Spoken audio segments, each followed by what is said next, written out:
Let's start the dialogue from now.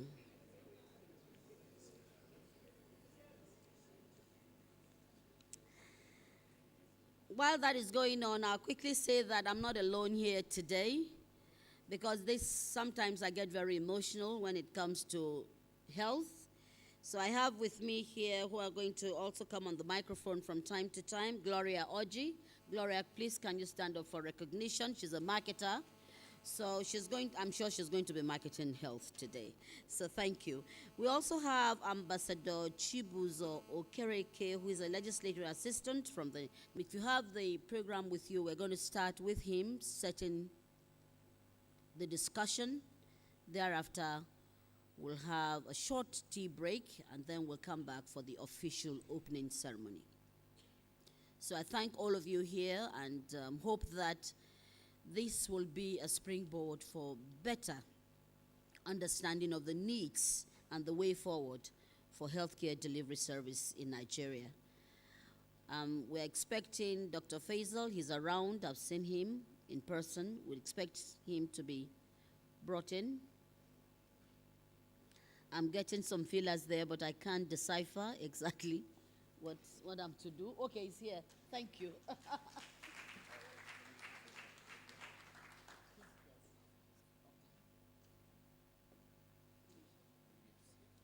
So you can see that he's centrally placed because primary health care truly is the foundation of healthcare delivery service in Nigeria. So my brother, Executive Secretary, National Primary Healthcare Development Agency, you have the floor and my microphone. And the only assurance I want from you is that primary healthcare under one roof will work. Yes, it is. So that's an affirmation. Please, can we welcome him warmly? You have a presentation. He has a presentation. Is that ready?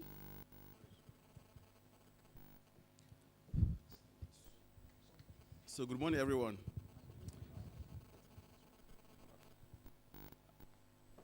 I can see my friends, my colleagues in the room.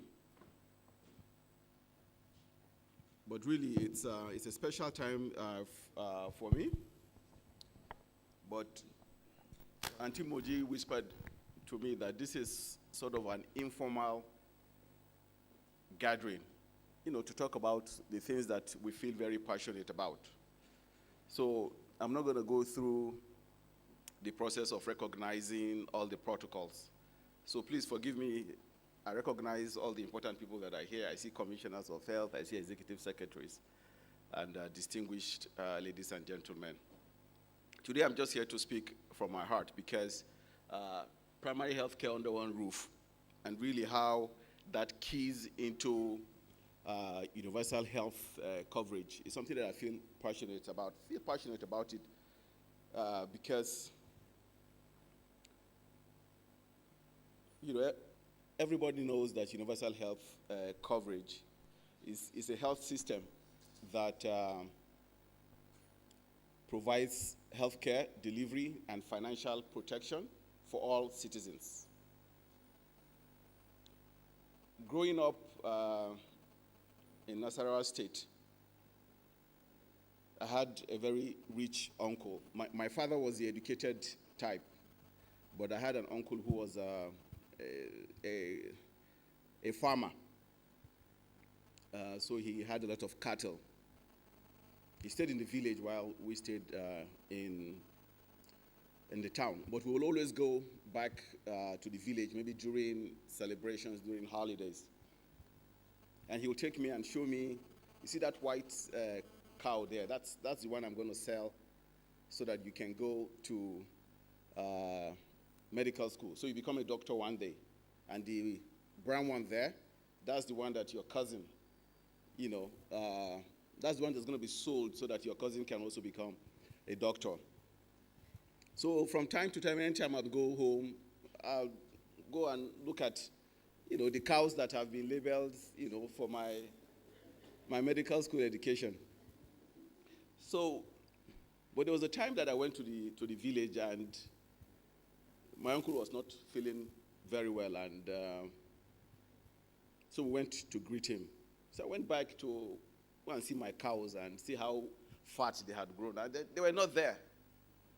So I asked, what happened to my cows? And they said, your uncle disposed of them, because he's sick. I was amazed. This was like maybe I was 10, 11 years old or so. I said, when people are sick in the town, they go to the hospital, they don't eat cows, right? So how come the cows have been disposed of? And that is when somebody sat me down and said, when people are sick in the village, they sell off their cattle. They sell off what they have in order to get treatment in the health facilities. So my uncle had, a terminal illness. He hardly ever recovered from it. But one thing that was an outcome that stayed with me for the rest of my life is the fact that he never could pay for medical school. Forget me, even his son never made it past secondary school because all his resources were spent taking care of himself until he passed away. And it's got me thinking all through these years, how come all it took was just one illness and somebody who had a good life, totally become a pauper until he died penniless. So really today I'll be talking straight from the bottom of my heart about how primary health care is important for achieving universal health coverage. Next slide. So this is an outline of the presentation. We'll talk a little bit about universal health care, the current realities, PAC under one roof, and then what we're doing at MPACDA to make universal health care a reality. Even if not in our time, at least we take definitive steps towards achieving universal health care. The quality of care that you get should be one that improves your health. Apart from improving your health, it improves your health not just because you can afford it. It should be that wherever you are, no matter who you are, rich or poor, you have exactly the same type of health care that improves the outcome. So this is a quotation from the 58th World Health Assembly in 2005. It encourages countries to develop health systems so that all people should have access to services and not suffer financial hardship because they are paying for these health services. So strengthening primary health care is an essential first step in our progress towards UHC in Nigeria. The achievement of UHC is a central theme. Can you back up? It's a central theme in the Sustainable Development Goals 3 to ensure healthy lives and promote health well-being for all people of all ages. Next slide. So UHC requires making progress in coverage in three critical directions: citizens covered, services covered, and costs covered through a pooling mechanism. A pooling mechanism that ensures that we pool the risks that accrues to one individual as a result of health seeking. Universal health coverage objectives are around access, equity, quality, financial risk protection, efficiency, and sustainability. And in all of these directions, we're moving from a situation where in this blue box, we have people who are currently pooled. The funds are pooled for this individual, but we want to move towards an extension to those who are not covered. We want to reduce the cost by reducing the premium, and then we also want to improve the services that are provided. Next slide. The previous slide was really about what the ideal is, but the current realities in Nigeria is around the fact that every single day, 3,000 women and children die from preventable causes. That is not universal health coverage. That is the reality that we live in. The reality that we live in is that our women are dying. It's almost like having 10 plane crashes every single day. I've been on the job 7 months, and I've been saying this from day one. 10 plane crashes every single day, but it never makes headlines. But it is the reality that we live in.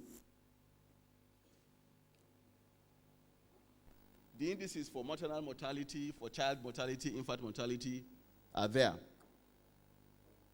Why is this happening? It's happening because on both sides of the aisle, we have challenges. We have challenges on the supply side, and we have challenges on the demand side. On the supply side, we have issues with the quality of healthcare that we provide.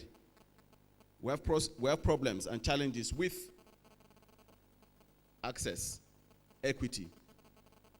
But on the demand side as well, even where these health facilities exist, community members do not access the health facilities for one reason or the other. Next slide. So now let's talk about why we're here. The core of my presentation today, primary health care under one roof. Next slide. Primary health care, as we all know, is the bedrock of every healthcare system. Changing our indicators begins with extending effective primary healthcare services to the last mile to individuals and households in communities. The primary healthcare system has been challenged by fragmented and multiple management structures, which results in poor provision of services. It's inefficient, utilization is poor, and by extension, the outcomes are suboptimal. Primary healthcare system is really a policy that tries to integrate the PAC management structure under one authority so that there's improved efficiency and there's improved health outcomes. Next slide. There are 9 strategic domains of primary healthcare under one roof. What it does is it consolidates all primary healthcare management, the human resources, the financing and operational responsibilities under one state-level body, the state primary healthcare development agencies and boards.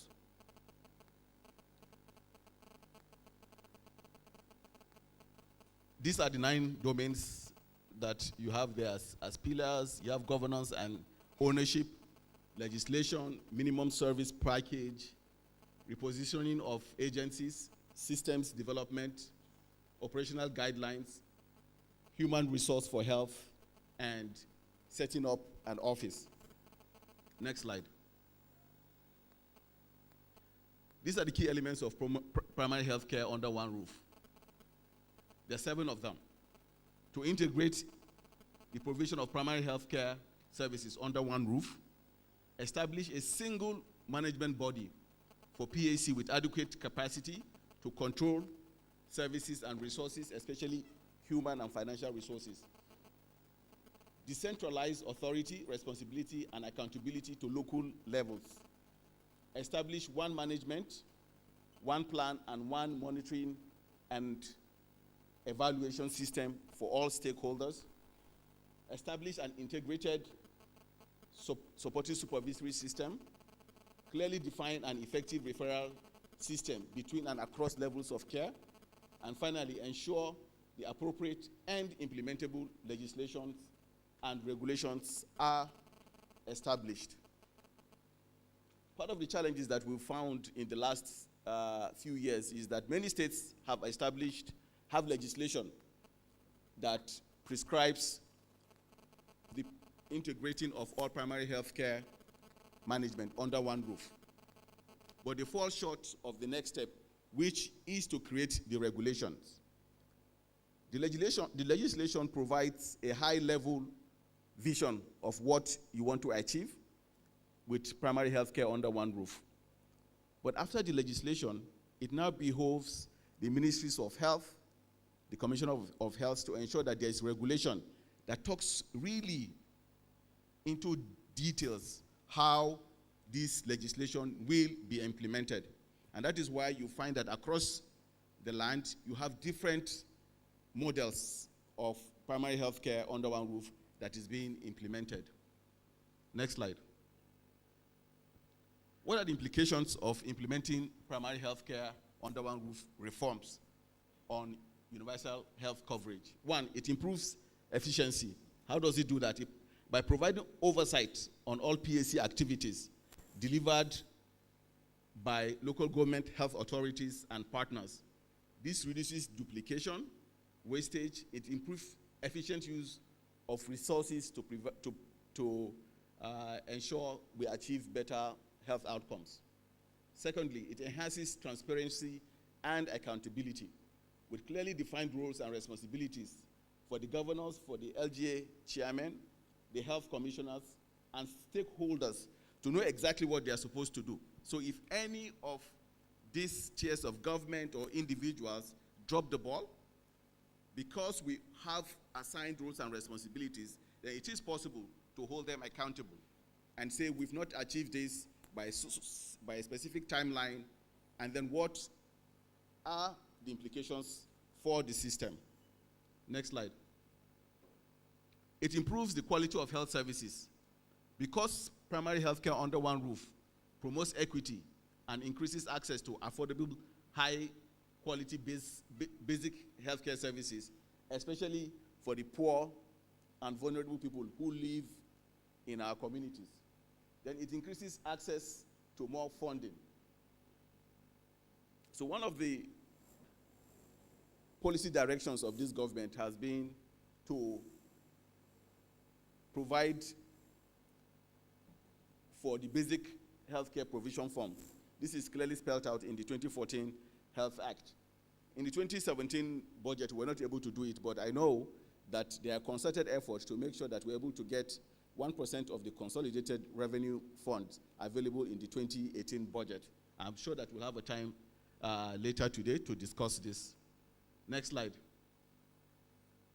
Now, what are we doing at MPACDA to pull all of this together so that we move gradually and progressively towards universal health coverage? We're supporting states. We're towing the policy direction of the Honorable Minister of Health by being the drivers of PHC revitalization. We're implementing a community-based program known as Community Health Influencers, Promoters, and Services. Then, in response to the poor immunization coverage that the recent surveys have showed, we're implementing an emergency coordinating strategy to rapidly improve routine immunization in Nigeria. So what does all of this mean? Next slide. In our support to states, we have a technical support unit that we've just set up, thanks to funding from the Bill and Melinda Gates Foundation. We're supporting states to establish functional state primary healthcare development agencies and to deliver on the PAC mandates through the primary healthcare under one roof approach. So we're trying to build strong consensus among stakeholders, define gaps and strategies, establish a high-powered technical committee to facilitate the process of drafting, passage, and assenting of the bill for primary healthcare under one roof. We're strengthening advocacy initiatives around PAC under one roof. So we've had engagement with the Nigeria Governors Forum, and then we've had one-on-one engagement with some of the governors advocating for primary healthcare under one roof. But apart from that, we're also tracking how these bills are being written and how they're being signed into law. Next slide. As part of our support for primary healthcare revitalization, we're ensuring the achievement of the minister's agenda to expand functional PHC facilities using primary healthcare under one roof concept. So what we have done is to establish a baseline. The minister directed that we take one health facility per senatorial district. This came to about 109, and then one additional one that made it 110, to rapidly improve and make functional in these senatorial districts. We're identifying one health facility per LGA in the 774 LGAs. And then the ultimate aim is that in each ward we'll identify and provide functionality to one health facility per ward. Next slide. In bringing primary healthcare under one roof at the community level, what we're doing is rolling out what we call the Community Health Influencers, Promoters, and Services Program. What this will help is to strengthen coordination and ownership. We're working with primary healthcare development agencies to engage traditional leaders, coordinators of IDP camps, and community leaders to strengthen primary healthcare service coordination. So what we're doing really is, we all know that community health workers are important. In different parts of the world, the evidence is there. It's not new. What we're trying to do is now become bold. Bold in terms of the fact that if an initiative works, then rather than look at how much it's going to cost, because you cannot put a price tag on the cost of human life, we're working with stakeholders, working with our partners and the private sector to identify women, 20 women per ward, who will be trained over the course of 3 months to provide simple first-line interventions. Next slide. So what we're talking about here is, we identify that women die every day in our communities. Children die every day in our communities. And why do they die? In a lot of instances, it's because there's a delay in deciding to seek care, there's a delay in reaching care, and there's a delay in receiving adequate health care. Next slide. So what the community health influencers, promoters, and services will be doing is to reduce the number of deaths from children and women. So once these women are identified, they are trained and rolled out in the communities, they go to the households on a daily basis. They knock on the doors of the households and ask if anybody is sick.